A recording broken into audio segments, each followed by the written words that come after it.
مصر کے خلیفہ کی سب سے حسین ترین کنیز ارارا ایک ایسی عمارت میں کھڑی تھی جو ہزاروں سال پرانی نظر آتی تھی۔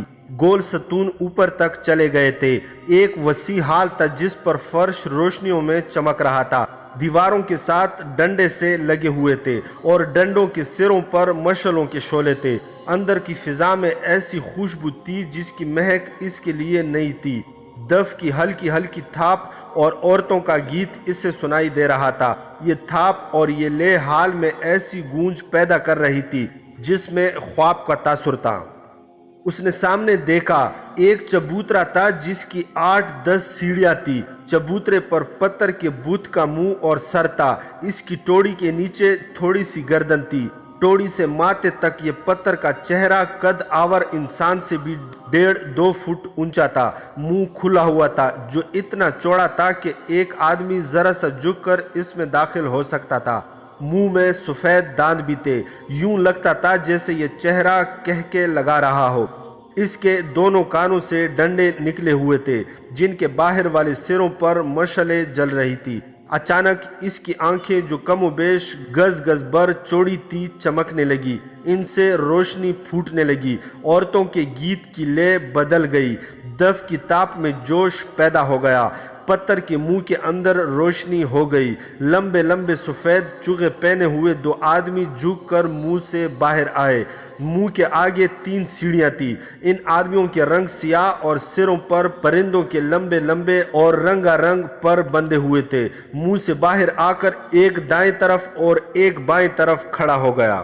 اچانک پتھر کے منہ میں ایک اور آدمی نمودار ہوا۔ وہ بھی جھک کر باہر آیا۔ وہ ذرا بوڑھا لگتا تھا۔ اس کا چوغا سرخ رنگ کا تھا اور اس کے سر پر تاج تھا۔ ایک سانپ جو مصنوعی تھا اس کے دائیں کندھے پر کنڈلی مارے اور پھن پھیلائے بیٹھا تھا اور ایک بائیں کندھے پر۔ دونوں سانپوں کے رنگ سیاہ تھے۔ ارارا پر ایسا روب طاری ہوا کہ وہ سن ہو کے کھڑی رہی۔ یہ آدمی جو اسی قبیلے کا مذہبی پیشوا یا پروہت تھا چبوترے کی سیڑھیاں اتر آیا۔ وہ آہستہ آہستہ ارارا تک آیا اور دونوں گھٹنے فرش پر رکھ کر اس نے لڑکی کے دونوں ہاتھ اپنے ہاتھوں میں لے کر چوم لیے۔ اس نے لڑکی سے عربی زبان میں کہا، تم ہو وہ خوش نصیب لڑکی جسے میرے دیوتا نے پسند کیا ہے۔ ہم تمہیں مبارکباد پیش کرتے ہیں۔ ارارا بیدار ہو گئی۔ اس نے روتے ہوئے کہا، میں کسی دیوتا کو نہیں مانتی۔ اگر تم دیوتاؤں کو مانتے ہو تو میں تمہیں انہی کا واسطہ دے کر کہتی ہوں کہ مجھے چھوڑ دو۔ مجھے یہاں کیوں لائے ہو؟ یہاں جو بھی آتی ہے یہی کہتی ہے، پروہت نے کہا، لیکن اس پر اس مقدس جگہ کا راز کھلتا ہے تو کہتی ہے، میں یہاں سے جانا نہیں چاہتی۔ میں جانتا ہوں تم مسلمانوں کے خلیفہ کی محبوبہ ہو، مگر جس نے تمہیں پسند کیا ہے اس کے آگے دنیا کے خلیفے اور آسمانوں کے فرشتے سجدے کرتے ہیں۔ تم جنت میں آ گئی ہو۔ اس نے چوغے کے اندر سے ایک پھول نکالا اور ارارا کی ناک کے ساتھ لگا دیا۔ ارارا حرم کی شہزادی تھی۔ اس نے ایسے ایسے عطر سونگھے تھے جو اس جیسی شہزادیوں کے سوا اور کوئی خواب میں بھی نہیں سونگھ سکتا تھا، مگر اس پھول کی بو اس کے لیے انوکھی تھی۔ یہ بو اس کی روح تک اتر گئی۔ اس کی سوچوں کا رنگ ہی بدل گیا۔ اس کی نظروں کے زاویے بدل گئے۔ پروہت نے کہا، یہ دیوتا کا تحفہ ہے، اور اس نے پھول اس کی ناک سے ہٹا لیا۔ ارارا نے ہاتھ آہستہ آہستہ آگے کیا اور پروہت کا پھول والا ہاتھ پکڑ کر اپنی ناک کے قریب لے آئی۔ پھول سونگھ کر خمار آلود آواز میں بولی، کتنا دل نشین تحفہ ہے، آپ یہ مجھے دیں گے نہیں؟ کیا تم نے تحفہ قبول کر لیا ہے؟ پروہت نے پوچھا۔ اس کے ہونٹوں پر مسکراہٹ تھی۔ ہاں، ارارا نے جواب دیا، میں نے یہ تحفہ قبول کر لیا ہے۔ اس نے پھول کو ایک بار پھر سونگھا اور اس نے آنکھیں بند کر لی جیسے اس کی مہک کو اپنے وجود میں جذب کرنے کی کوشش کر رہی ہو۔ دیوتا نے بھی تمہیں قبول کر لیا ہے، پروہت نے کہا اور پوچھا، تم اب تک کہاں تھی؟ لڑکی سوچ میں پڑ گئی، جیسے کچھ یاد کرنے کی کوشش کر رہی ہو۔ سر ہلا کر بولی، میں یہیں تھی۔ نہیں، میں ایک اور جگہ تھی۔ مجھے یاد نہیں کہ میں کہاں تھی۔ تمہیں یہاں کون لایا ہے؟ پروہت نے پوچھا۔ کوئی بھی نہیں، ارارا نے جواب دیا۔ میں خود آئی ہوں۔ تم گھوڑے پر نہیں آئی تھی؟ پروہت نے پوچھا۔ نہیں، لڑکی نے جواب دیا، میں اڑتی ہوئی آئی ہوں۔ کیا راستے میں صحرا اور پہاڑ اور جنگل اور ویرانے نہیں تھے؟ پروہت نے پوچھا۔ نہیں تو، لڑکی نے بچوں کی سی شوخی سے جواب دیا، ہر طرف سبزہ زار اور پھول تھے۔ تمہاری آنکھوں پر کسی نے پٹی نہیں باندھی تھی؟ پروہت نے پوچھا۔ پٹی؟ نہیں تو، لڑکی نے جواب دیا، میری آنکھیں کھلی ہوئی تھی اور میں نے رنگ برنگے پرندے دیکھے تھے، پیارے پیارے پرندے۔ پروہت نے اپنی زبان میں بلند آواز سے کچھ کہا۔ ارارا کے عقب سے 4 لڑکیاں آئیں، انہوں نے اس کے کپڑے اتار دیے، وہ مادر زاد ننگی ہو گئی۔ اس نے مسکرا کر پوچھا، دیوتا مجھے اس حالت میں پسند کریں گے؟ پروہت نے کہا، نہیں، تمہیں دیوتا کے پسند کے کپڑے پہنائے جائیں گے۔ لڑکیوں نے اس کے کندھے پر چادر سی ڈال دی جو اتنی چوڑی تھی کہ کندھوں سے پاؤں تک اس کا جسم مستور ہو گیا۔ اس چادر کے کناروں پر رنگدار رسیوں کے ٹکڑے تھے۔ چادر آگے کر کے ان ٹکڑوں کو گانٹیں دے دی گئی اور چادر نہایت موزوں چغا بن گئی۔ ارارا کے بال ریشم جیسے ملائم اور سیاہی مائل بھورے تھے۔ ایک لڑکی نے اس کے بالوں میں کنگھی کر کے اس کے شانوں پر پھیلا دیے۔ اس کا حسن اور زیادہ بڑھ گیا۔ پروہت نے اسے مسکرا کر دیکھا اور گھوم کر پتھر کے محیط چہرے کی طرف چل پڑا۔ 2 لڑکیوں نے ارارا کے ہاتھ تھام لیے اور پروہت کے پیچھے پیچھے چل پڑی۔ ارارا شہزادیوں کی طرح چل پڑی۔ اس نے ادھر ادھر نہیں دیکھا کہ ماحول کیسا ہے۔ اس کی چال میں اور ہی شان تھی۔ عورتوں کا راگ اس سے پہلے سے زیادہ طلسماتی اور پرسوز معلوم ہونے لگا۔ ہاتھ لڑکیوں کے ہاتھوں پر رکھے چبوترے کی سیڑھیاں چڑھنے لگی۔ پروہت پتھر کے پہاڑ جیسے چہرے کے منہ میں داخل ہو گیا۔ ارارا بھی 3 سیڑھیاں چڑھ کر پتھر کے منہ میں جھک کر داخل ہو گئی۔ دونوں لڑکیاں وہی کھڑی رہی۔ ارارا کا ہاتھ پروہت نے تام لیا۔ منہ کی چھت اتنی اونچی تھی کہ وہ سیدھے چل رہے تھے۔ حلق میں پہنچے تو آگے سیڑھیاں تھی، وہ سیڑھیاں اتر گئے۔ ایک تہخانہ تھا جہاں قندیلیں روشن تھی۔ اس کمرے میں بھی مہک تھی۔ یہ کمرہ کشادہ نہیں تھا۔ اس کی دیواروں اور درختوں کے پتوں اور پھولوں سے ڈکی ہوئی تھی۔ فرش پر ملائم گھاس اور گھاس پر پھول بچھے ہوئے تھے۔ ایک کونے میں خوشنما سراہی اور پیالے رکھے تھے۔ پروہت نے سراہی سے 2 پیالے بھرے، ایک ارارا کو دیا۔ دونوں نے پیالے ہونٹوں سے لگائے اور خالی کر دیے۔ دیوتا کب آئے گا؟ ارارا نے پوچھا۔ تم نے ابھی اسے پہچانا نہیں؟ پروہت نے کہا۔ تمہارے سامنے کون کھڑا ہے؟ ارارا اس کے پاؤں میں بیٹھ گئی اور بولی، ہاں، میں نے پہچان لیا ہے۔ تم وہ نہیں جسے میں نے اوپر دیکھا تھا۔ تم نے مجھے قبول کر لیا ہے؟ ہاں، پروہت نے کہا، آج سے تم میری دلہن ہو۔ میں آپ کو کچھ اور نہیں بتا سکتا۔ میرے باپ نے مجھے بتایا تھا کہ پروہت لڑکی کو پھول سنگھاتا ہے جس کی خوشبو سے لڑکی کے ذہن سے نکل جاتا ہے کہ وہ کیا تھی، کہاں سے آئی اور کس طرح لائی گئی ہے۔ وہ پروہت کی لونڈی بن جاتی ہے اور اسے دنیا کی گندی چیزیں بھی خوبصورت دکھائی دیتی ہیں۔ پروہت 3 راتیں اسے اپنے تہخانے میں رکھتا ہے۔ یہ انکشاف ان 5 سوڈانی حبشیوں میں سے ایک علی بن سفیان کے سامنے کر رہا تھا، جسے اس نے خلیفہ کے محافظ دستے میں سے نکالا تھا۔ یہ 5 اسی قبیلے میں سے تھے جس قبیلے کے وہ 4 تھے جنہوں نے ارارا کو اغوا کیا تھا۔ اپنے ساتھ لے جا کر علی بن سفیان نے ان 5 سے کہا تھا کہ چونکہ وہ اسی قبیلے کے ہیں جو تیسرے سال کے آخر میں جشن مناتا ہے اور وہ چھٹی پر جا رہے تھے، اس لیے انہیں معلوم ہوگا کہ لڑکی کس طرح اغوا ہوئی ہے۔ ان 5 نے کہا کہ انہیں اغوا کا علم ہی نہیں۔ علی بن سفیان نے انہیں یہ لالچ دیا کہ وہ سچ بتا دیں گے تو انہیں کوئی سزا نہیں دی جائے گی، پھر بھی وہ لا علمی کا اظہار کر رہے تھے۔ یہ قبیلہ وحشیانہ مزاج اور خونخواری کی وجہ سے مشہور تھا۔ انہیں سزا کا ذرا بر ڈر نہ تھا۔ 5 بہت دلیری سے انکار کر رہے تھے۔ آخر علی بن سفیان کو وہ طریقے آزمانے پڑے جو پتھر کو بھی پگھلا دیتے ہیں۔ 5 کو الگ الگ کر کے علی بن سفیان انہیں اس جگہ لے گیا جہاں چیخے اور آو بکا کوئی نہیں سنتا تھا۔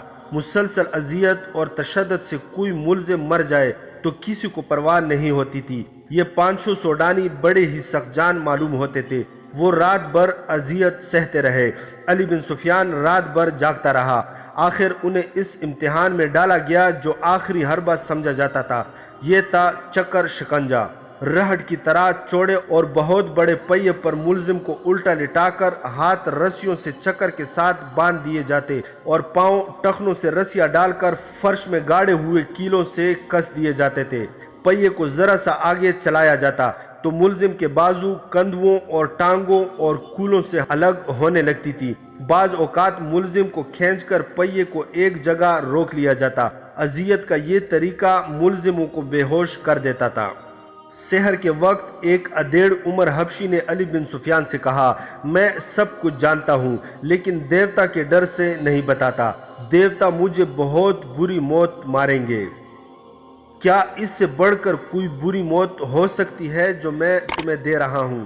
علی بن سفیان نے کہا، اگر تمہارے دیوتا سچے ہوتے تو وہ تمہیں اس شکنجے سے نکال نہ لیتے۔ تم اگر مرنے سے ڈرتے ہو تو موت یہاں بھی موجود ہے۔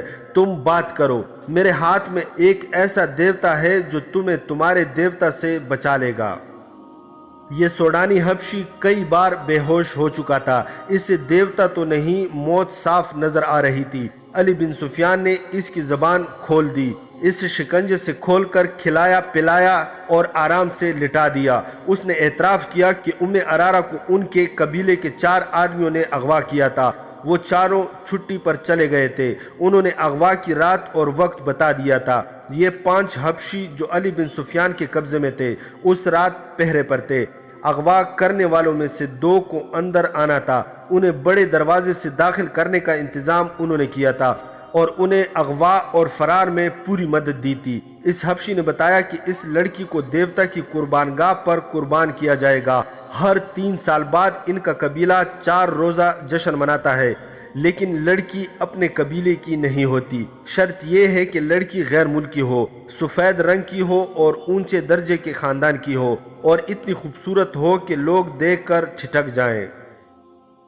تو اس کا مطلب ہے کہ ہر 3 سال بعد تمہارا قبیلہ باہر سے ایک خوبصورت لڑکی اغوا کر کے لاتا ہے؟ علی بن سفیان نے پوچھا۔ نہیں، یہ غلط ہے، سوڈانی حبشی نے جواب دیا۔ 3 سال بعد صرف میلہ لگتا ہے۔ لڑکی قربانی 5 میلوں کے بعد یعنی ہر 15 سال بعد دی جاتی ہے۔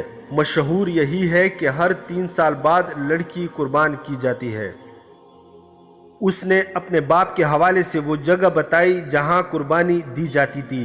پروہت کو وہ دیوتا کا بیٹا کہتا تھا جہاں میلہ لگتا تھا۔ اس سے 1.5 میل جتنی دور ایک پہاڑی علاقہ تھا جہاں جنگل بھی تھا۔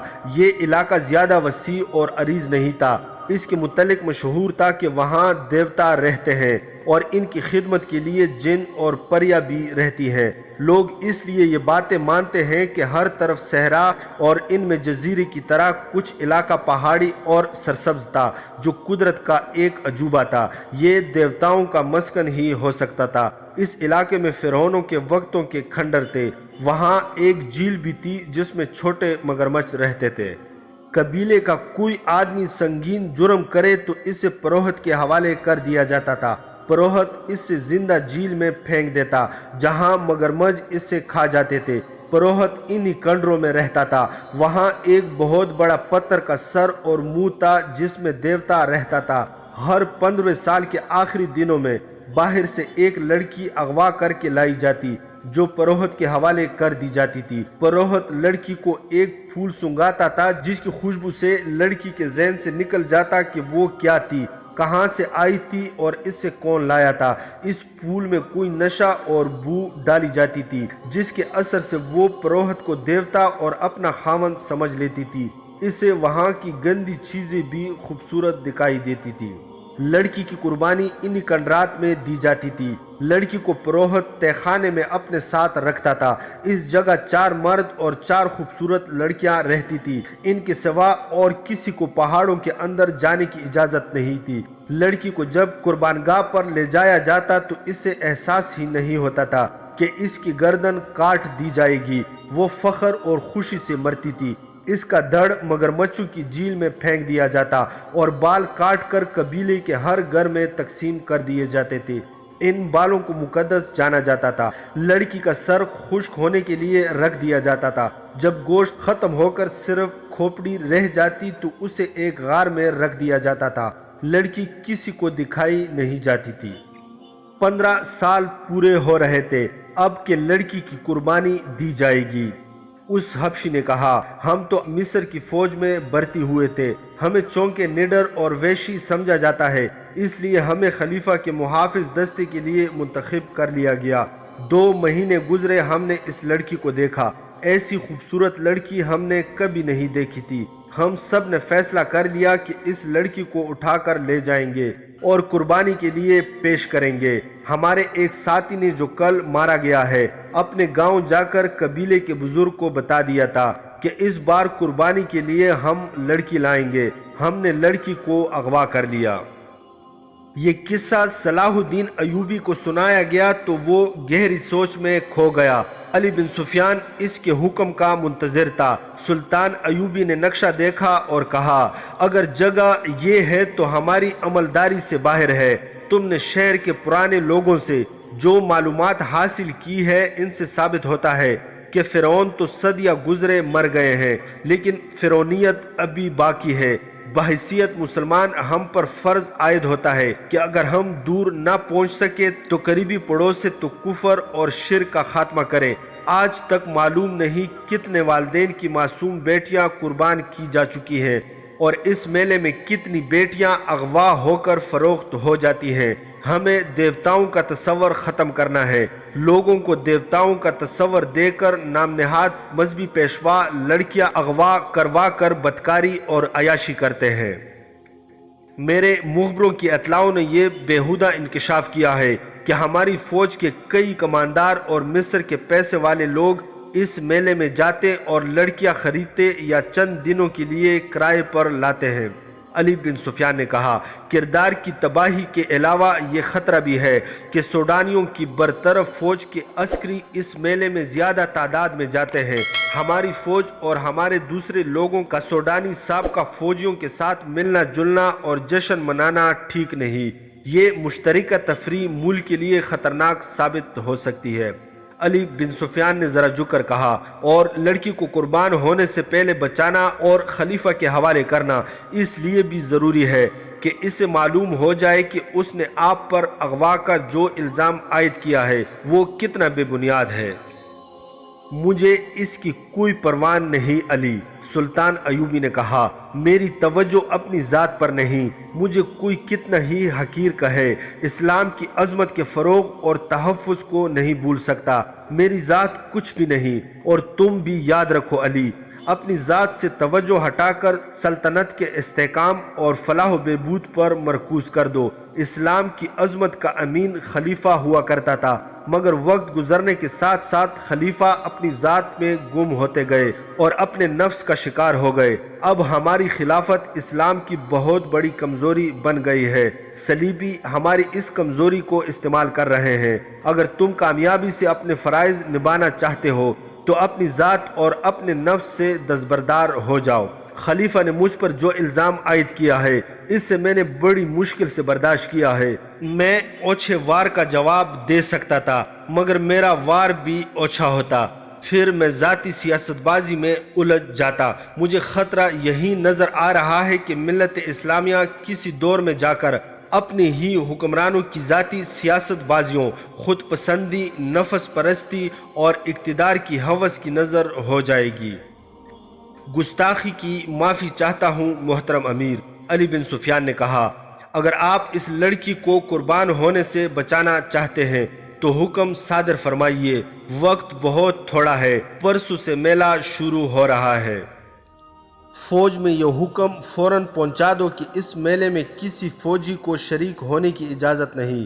سلطان ایوبی نے نائب سالار کو بلا کر کہا، خلاف ورزی کرنے والے کو اس کے عہدے اور رتبے سے قطع نظر 50 کوڑے سر عام لگائے جائیں گے۔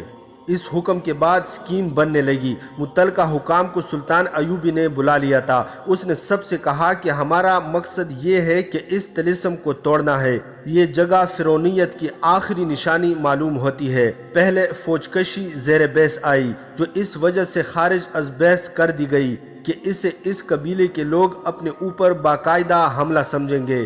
لڑائی ہوگی جس میں میلہ دیکھنے والے بے گناہ لوگ بھی مارے جائیں گے اور عورتوں اور بچوں کے مارے جانے کا بھی خطرہ ہے۔ یہ حل پیش کیا گیا کہ اس سوڈانی حبشی کو رہنما کے طور پر ساتھ رکھا جائے اور اس جگہ چھاپا مارا جائے جہاں لڑکی کو قربان کیا جائے گا۔ سلطان ایوبی نے حبشی کو ساتھ لے جانا پسند نہیں کیا کیونکہ دھوکے کا خطرہ تھا۔